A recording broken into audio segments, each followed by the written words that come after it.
สวัสดีครับผมชื่อป๊อปนะครับปัจจุบันก็อายุ38ปีแล้ว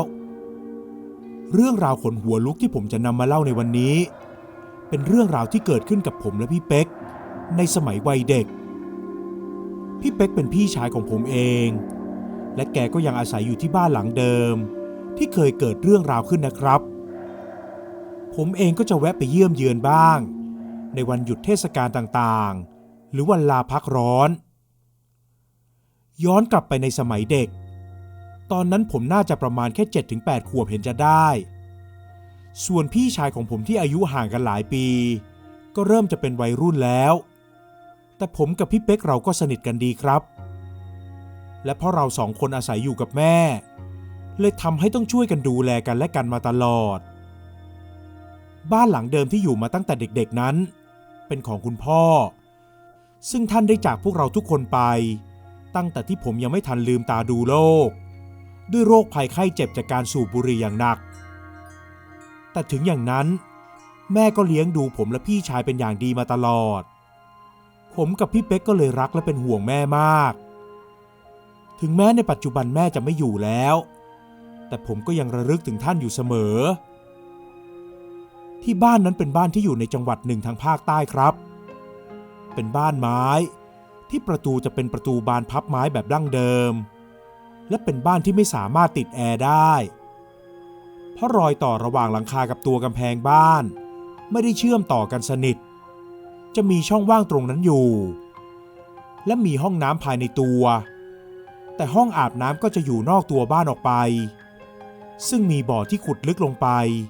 และมีน้ำให้พอได้ใช้อาบเวลาที่น้ำประปาไม่ไหลบ้างบริเวณห้องน้ำก็จะเป็นทั้งที่ซักผ้า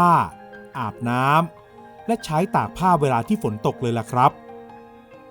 เรียกได้ว่าผมเองก็โตมากับวิถีชีวิตที่ค่อนข้างจะชนบทแต่ในตอนนั้นเราก็มีความสุขกันดีรอบๆบ้านก็จะปลูกต้นผลไม้เอาไว้พอให้ได้เก็บกินบ้างทั้งมะม่วงส้มโอขนุนสตอต้นใบเล็บครุฑแล้วก็พวกผักอื่นๆอย่างตำลึงและมะกรูดซึ่งเวลาที่มันออกดอกออกผลบ้านเราก็จะได้กินกันทุกครั้งแบบไม่ต้องซื้ออีกทั้งยังออกเองแบบธรรมชาติอีกด้วยทำให้หลายครั้งที่ผมคิดว่าโตขึ้นก็อยากจะอยู่ที่นี่ไปตลอดและอยากจะทำงานหาเงินมาปรับปรุงบ้านซึ่งถ้าหากไม่มีเรื่องที่เกิดขึ้นกับผมก็คงจะได้อยู่ที่บ้านหลังนั้นเหมือนกันครับถึงแม้รอบๆบ้านจะเต็มไปด้วยธรรมชาติและต้นไม้ที่มีผลไม้หรือใบที่กินได้แต่ป่าหลังบ้านของพวกเรากลับเป็นที่ที่น่ากลัวมากกว่าที่พวกเราคิดเอาไว้มีคนตายอีกแล้วนะปลาพี่ว่าเองขายบ้านนี้เสียเถอะสักวันพี่กลัวว่ามันจะมาถึงตาของพวกเด็กๆคำพูดของลุงโหน่งที่แวะมาเล่นที่บ้านซึ่งลุงโหน่งก็เป็นพี่ชายแท้ๆของแม่ครับในตอนนั้นมันมีข่าวว่ามีคนชอบหายไปทางป่าหลังบ้านของพวกเราบ่อยๆซึ่งมันเชื่อมติดกับทางไปน้ำตกแห่งหนึ่งในตำบลที่พวกเราอยู่กันมันเป็นน้ำตกที่ไม่ได้ใหญ่มากและไม่ได้มีชื่อเสียงอะไรคนในท้องถิ่นเท่านั้นที่จะรู้จักกันดีและในช่วงหน้าร้อนใกล้เข้าฤดูฝนที่มีฝนตกลงมาบ่อยๆแบบนี้ก็จะมีชาวบ้านชวนกันไปเล่นน้ำบ่อยๆเพราะน้ำตกได้กลับมามีน้ำอีกครั้งแต่หลายครั้งในตอนที่พากันกลับบ้าน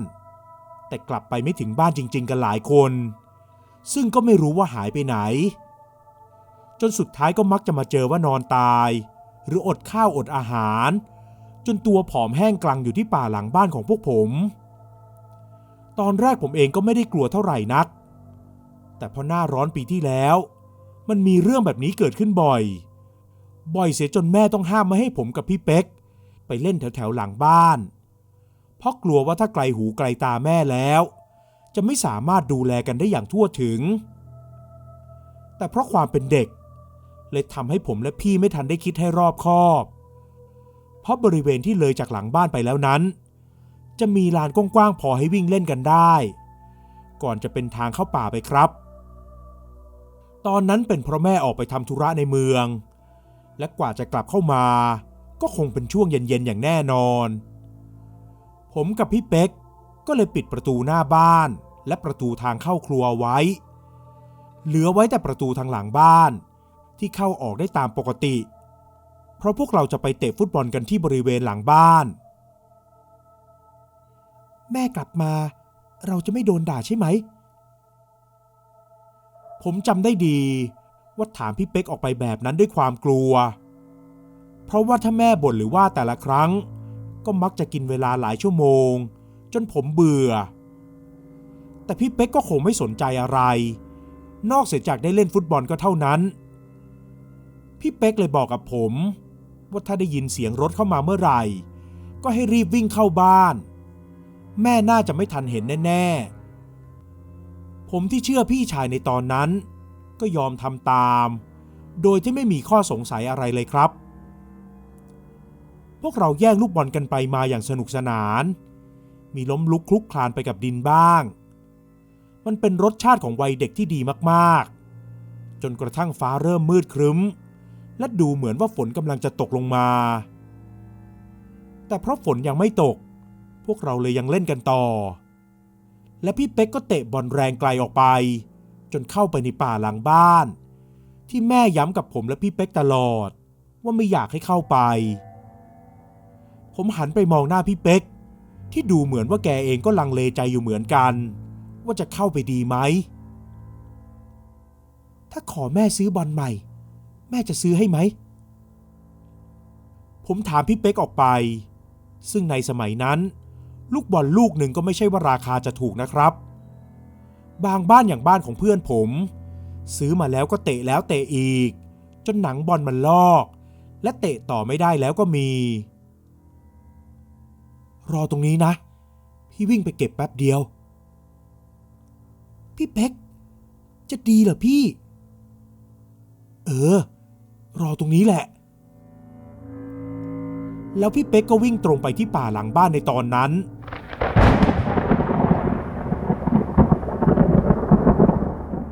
เสียงฟ้าร้องคล้ายกับจะขู่ผมกับพี่เป๊กว่าให้รีบเข้าบ้านไม่อย่างนั้นจะมีเรื่องที่ไม่ดีตามมาอย่างแน่นอนเวลาผ่านไปประมาณ5 นาทีผมก็ยังไม่ได้ยินเสียงหรือมีวี่แววของพี่เป๊กที่จะเดินกลับมาผมตะโกนเรียกชื่อพี่เป๊กออกไปอยู่หลายครั้งแต่ก็ไม่มีเสียงตอบกลับยิ่งเวลาผ่านไปนานเท่าไหร่ผมก็ยิ่งรู้สึกกังวลมากขึ้นเรื่อยๆไม่แน่ใจว่าควรจะกลับเข้าไปรอในบ้านหรือลองเดินไปตามหาพี่เป๊กที่บริเวณทางเดินเข้าป่าตรงนั้นพี่เป๊กพี่หาบอลเจอหรือยังผมตัดสินใจตะโกนถามออกไปอีกครั้งแต่ก็ไม่มีเสียงตอบรับใดๆผมเงยหน้ามองท้องฟ้าเมฆที่มืดครึ้มกำลังลอยผ่านบ้านผมไปตามแรงลมที่เริ่มจะแรงขึ้นเรื่อยๆและมันก็พัดผ่านไปทางป่านั้นครับผมตัดสินใจวิ่งไปหาพี่เป๊กเพราะรู้สึกเป็นกังวลใจแต่กลับไม่เจอใครเลย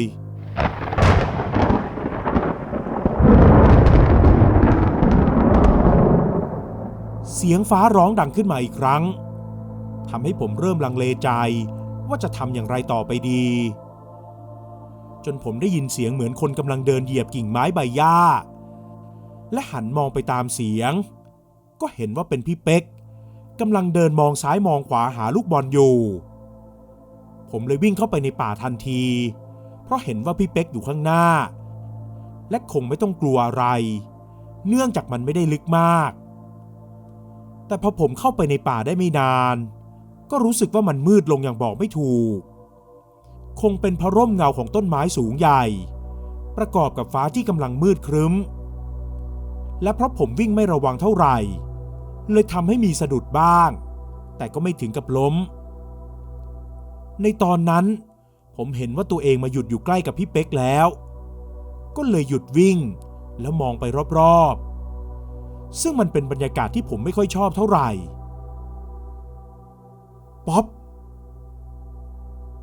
เสียงเรียกของพี่เป๊กทำให้ผมหันไปมองทางที่คิดว่าพี่เป๊กยืนอยู่ แต่จริงๆแล้วตอนนั้นกลับไม่มีใครยืนอยู่เลยครับไม่มีใครเลยและดูเหมือนว่าผมจะอยู่ในป่านั้นคนเดียวไม่นานน้ำฝนก็เริ่มร่วงลงมาจากท้องฟ้าจากที่ตกลงมาไม่มากก็กลายเป็นโหมตกลงมาอย่างหนักนั่นยิ่งเพิ่มความหวาดกลัวให้ผมมากขึ้นอีกเป็น100 เท่าผมพยายามมองซ้ายมองขวาและตั้งสติของตัวเองใจก็คิดว่าควรจะวิ่งกลับไปทางเดิมที่มาและผมก็วิ่งไปทันทีครับแต่ผมคงลืมคิดไปว่าตอนแรกที่ผมมาหยุดยืนอยู่ตรงนี้ไม่รู้ว่าผมหมุนตัวไปทางทิศไหนแล้วบ้างและผมจะมั่นใจได้ยังไงว่าทางที่ผมกำลังวิ่งไปนั้นคือทางที่ผมวิ่งเข้ามา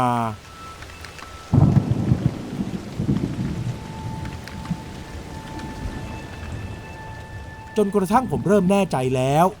ว่าตัวเองน่าจะวิ่งเข้าป่ามาลึกมากขึ้นเรื่อยๆทั้งรู้สึกเหนื่อยหนาวเปียกและเริ่มท้อใจถึงผมจะยังอายุไม่มากแต่ก็จำความรู้สึกที่ตัวเองยืนปากสั่นท่ามกลางฝนและบรรยากาศรอบๆตัวที่มืดสลัวได้ผมเริ่มคิดโทษตัวเองและร้องไห้ออกมาที่ไม่ยอมเชื่อพี่และแม่ว่าอย่าเข้ามาที่ป่าหลังบ้านเพราะมันทั้งอันตรายและน่ากลัวซึ่งผมก็ไม่รู้เลยครับว่ามันจะลงเอยแบบนี้ผมมองไปรอบๆตัวและหาต้นไม้ที่พอจะเป็นที่หลบได้ถึงแม้จะเปียกอยู่ก็ตามแล้วก็หันไปเจอกับต้นไม้ต้นใหญ่ต้นหนึ่งที่สูงมากๆและคิดว่ามันคงจะเป็นต้นไม้ที่อยู่มานานหลาย10 ปีแล้วครับผมนั่งลงยองๆมองโน่นมองนี่ไปเรื่อยจนสุดท้ายดูเหมือนว่าฟ้าจะมืดสนิทลงจริงๆแล้วแต่ผมก็ยังติดอยู่ที่เดิมไม่กล้าไปไหนผมเองก็ไม่รู้เลยว่าเวลาผ่านไปนานแค่ไหนแล้วแต่ก็คงจะนานพอสมควรเพราะพื้นดินที่เหยียบในตอนนั้นมันชุ่มน้ำมากและค่อนข้างจะเละเทะผมนั่งอยู่ตรงนั้นได้สักพักฝนก็เริ่มเบาลงและหยุดตกในที่สุดแต่ผมก็ยังไม่กล้าที่จะไปไหนเพราะมันมืดมากแถมไม่รู้ทิศรู้ทางอีกด้วยจากที่นั่งยองๆผมก็ตัดสินใจที่จะนั่งลงไปบนพื้นดินเปียกๆเลยครับเพราะไหนๆก็ตัวเปียกแล้วผมรู้สึกเศร้าและร้องไห้ออกมาอีกครั้งก่อนที่จู่ๆจะมีเสียงอะไรบางอย่างหรือใครบางคนเข้ามาใกล้ผมค่อยๆขยับตัวเองมาที่อีกฝั่งของต้นไม้ในใจก็คิดแบบเด็กๆว่าอาจจะมีเสือหรือสัตว์อะไรโผล่มาเหมือนในหนังหรือเปล่าแต่ปรากฏว่าเป็นคนครับน้องเป็นใครมาทำอะไรในป่านี้เสียงของคนคนนั้นทักถามผมก่อนจะส่องไฟฉายมาทางผมค่อยๆโผล่ตัวออกไปก่อนจะบอกว่าผมหลงทางและบ้านของผมก็อยู่ติดกับป่าแห่งนี้และได้คุยกันไปคุยกันมาจนรู้ว่าเขาคือพี่ต๊อบพี่ชายบ้านที่อยู่ใกล้ๆกันกับผมไปพี่พากลับบ้านผมรู้สึกดีใจเป็นอย่างมากและยอมเดินตามพี่ต๊อบไปโดยที่ไม่ได้คิดอะไรมากตอนนั้นผมทั้งเหนื่อยหนาวหิวและรู้สึกเพลียไปหมดแต่ก็ยังมีแรงมากพอที่จะเดินต่อไปขอแค่เพียงถึงบ้านก็พอ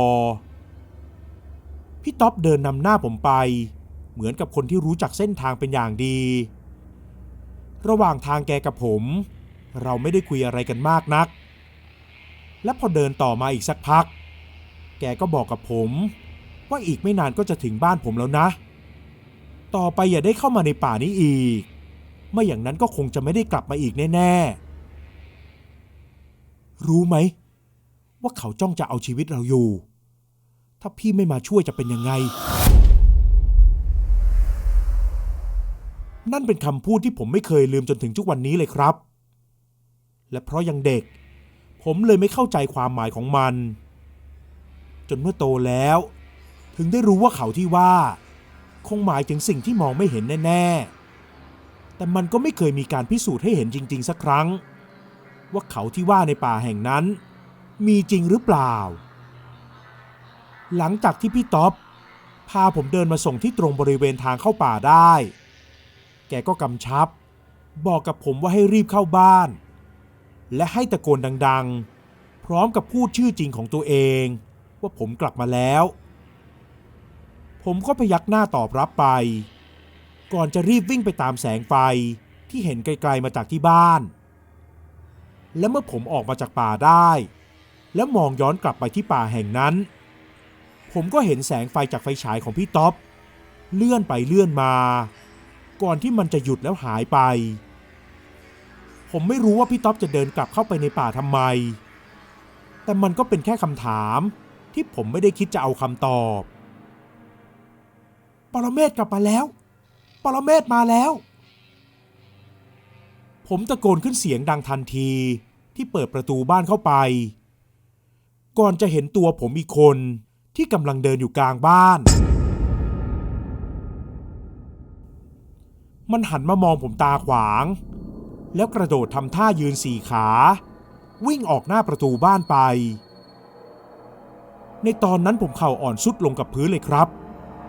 เป็นครั้งแรกที่ผมได้เห็นอะไรแบบนั้นกับตาของตัวเองป๊อปตะโกนเสียงดังทำไมแม่เดินมาหาผมและพูดขึ้นก่อนจะดุผมเสียงดังที่ตัวเลอะโคลนและเปียกไปทั้งตัวแม่บอกให้ผมลุกขึ้นไปอาบน้ำแต่ตอนนั้นผมแทบจะไม่มีแรงเลยครับและสุดท้ายผมก็ร้องไห้ฟูมฟายออกมาก่อนที่พี่เป๊กเองจะรีบวิ่งมาดูผมด้วยเหมือนกันทั้งแม่และพี่เป๊กขยันขยอถามผมว่าเกิดอะไรขึ้นกันแน่และออกไปทำอะไรมาทั้งที่กำลังจะกินข้าวเย็นกันผมก็เอาแต่ร้องไห้สุดท้ายแม่ก็บอกให้พี่เป๊กพาผมไปอาบน้ำก่อนเผื่อว่าผมจะได้ใจเย็นลงบ้างตลอดเวลาที่พี่เป๊กคุยกับผมซึ่งพี่เป๊กก็เป็นคนอาบน้ำให้ผมแกก็เอาแต่บ่นตลอดว่าโชคดีมากที่เรียกผมในตอนนั้นและผมหันหลังกลับมาไม่อย่างนั้นคงเป็นเรื่องแน่ๆแต่ที่จริงแล้วผมไม่ได้กลับมานะผมบอกพี่เป๊กออกไปเสียงสั่นๆระหว่างที่พี่เป๊กกำลังเช็ดตัวให้ก่อนที่หลังมื้อเย็นในวันนั้นผมก็ได้เล่าทุกอย่างให้แม่และพี่เป๊กฟังแม่เข้ามากอดผมไว้แน่นและดึงพี่เป๊กเข้าไปกอดด้วยแม่ไม่ได้ต่อว่าอะไรพวกผมสักคำมีแต่บอกว่าขอโทษที่ดูแลพวกผมไม่ดีซึ่งมันก็ทำให้ผมน้ำตาแตกออกมาอีกครั้งและเช้าวันต่อมาแม่ก็พาผมและพี่เป๊กไปทำบุญด้วยกันก่อนที่เราจะได้รู้ข่าวร้ายที่ทำให้ผมช็อกเป็นอย่างมากแม่พาผมและพี่เป๊กไปที่บ้านของพี่ต๊อบซึ่งที่บ้านของพี่ต๊อบนั้นก็เงียบมากเหมือนกับไม่มีคนอยู่จริงๆแล้วพี่ต๊อบแกอยู่กับพ่อและแม่แล้วก็ย่าของแกครับแม่ของผมเล่าเรื่องทุกอย่างที่เกิดขึ้นให้พ่อกับแม่และย่าของพี่ต๊อบฟังแล้วจู่ๆแม่ของพี่ต๊อบก็ร้องไห้ออกมาจนพ่อของพี่ต๊อบต้องเข้าไปปลอบเจอจริงๆเหรอป๊อบพ่อของพี่ต๊อบถามผมเสียงสั่นๆผมก็ตอบออกไปว่าผมเจอพี่ต๊อบจริงๆก่อนที่พวกเราจะได้รู้ว่าพี่ต๊อบนั้นหายไปจากบ้านจะครบอาทิตย์อยู่แล้วไม่มีใครเจอไม่มีใครเห็นเลยตั้งแต่ที่เดินเลาะป่าและบอกย่าว่าจะไปเล่นน้ำตกผมตกใจมากรีบหันไปมองแม่ก็หันมาลูบหัวผมทันทีและบอกว่าไม่เป็นไรซึ่งหลังจากนั้นไม่นานประมาณ2 อาทิตย์พรานที่เข้าไปเก็บพวกของป่าก็เข้าไปเจอศพของพี่ต๊อบครับสภาพรอบๆยังมีพวกของใช้ผ้าเช็ดตัวที่เตรียมไปเล่นน้ำตกด้วยอยู่เลยแถมยังดูเหมือนว่าจะตายมาหลายวันแล้วอีกทั้งยังขึ้นอืดจากฝนที่ตกใส่และที่มีสัตว์มาตอมมาแทะกินได้ยินอย่างนั้นแล้วผ ผมก็รู้สึกสงสารพี่ต๊อบเป็นอย่างมากเลยครับแกคงจะจากไปแล้วแม้แต่ตอนที่ช่วยผมออกมาแม่เองก็บอกกับผมว่าให้ผมบวชหน้าไฟให้กับพี่ต๊อบถือซะว่าเป็นบุญที่ช่วยเหลือกันเพราะที่พี่ต๊อบช่วยผมนั้นก็เหมือนกับต่อชีวิตให้ผมให้ได้มีชีวิตอีกครั้งครับผมเองก็ยินดีถึงแม้จะยังเด็กแต่ก็รู้สึกเศร้าเสียใจไม่ต่างกันตลอดเวลาที่บวชผมก็ตั้งจิตภาวนาคิดถึงพี่ต๊อบอยู่เสมอและหวังว่าที่ผมบวชให้จะทำให้พี่ต๊อบได้รับผลบุญและไปสู่สุคติเรื่องป่าหลังบ้านของผมก็มีเพียงเท่านี้แหละครับทุกวันนี้ป่าแห่งนั้นก็ยังคงอยู่และมีข่าวคราวคนหายเข้าไปในป่านั้นเรื่อยๆผมเองก็ยังไม่สามารถที่จะไขปริศนาหรือหาความจริงได้ว่าจริงๆแล้วในป่าแห่งนั้นมันมีอาถรรพ์หรือว่าอะไรกันแน่ที่ทำให้คนหายเข้าไปและไม่ได้กลับออกมาแต่กับบางคนอย่างพวกพรานที่มีวิชาอาคมก็ดูจะปลอดภัยและกลับมาที่บ้านกันได้ทุกครั้งแต่ผมเองก็ไม่กล้าอยู่หรอกครับหลังจากศึกออกมาแล้วผมก็ย้ายมาอยู่กับป้าที่กรุงเทพทันทีเพราะเหตุการณ์นั้นค่อนข้างจะมีอิทธิพลกับผมในการที่จะต้องอยู่ท่ามกลางธรรมชาติและทำให้ผมไม่กล้าอยู่คนเดียวไปพักใหญ่แม่เลยพาผมไปหาหมอและได้รับคำแนะนำมาอย่างนั้นผมเลยมาเติบโตที่กรุงเทพครับและกว่าจะค่อยๆปรับตัวให้ลองไปสถานที่ท่องเที่ยวที่เป็นธรรมชาติได้ก็ใช้เวลานานพอสมควรทีเดียวยังไงถ้ามีใครพอจะรู้หรือพอจะเดาออกได้ว่าสิ่งที่ผมเจอในป่านั้นคืออะไรก็ลองแสดงความคิดเห็นกันมานะครับจะเชื่อหรือไม่เชื่อผมก็ไม่ได้ว่าอะไรขอบคุณที่รับฟังเรื่องราวของผมนะครับสวัสดีครับ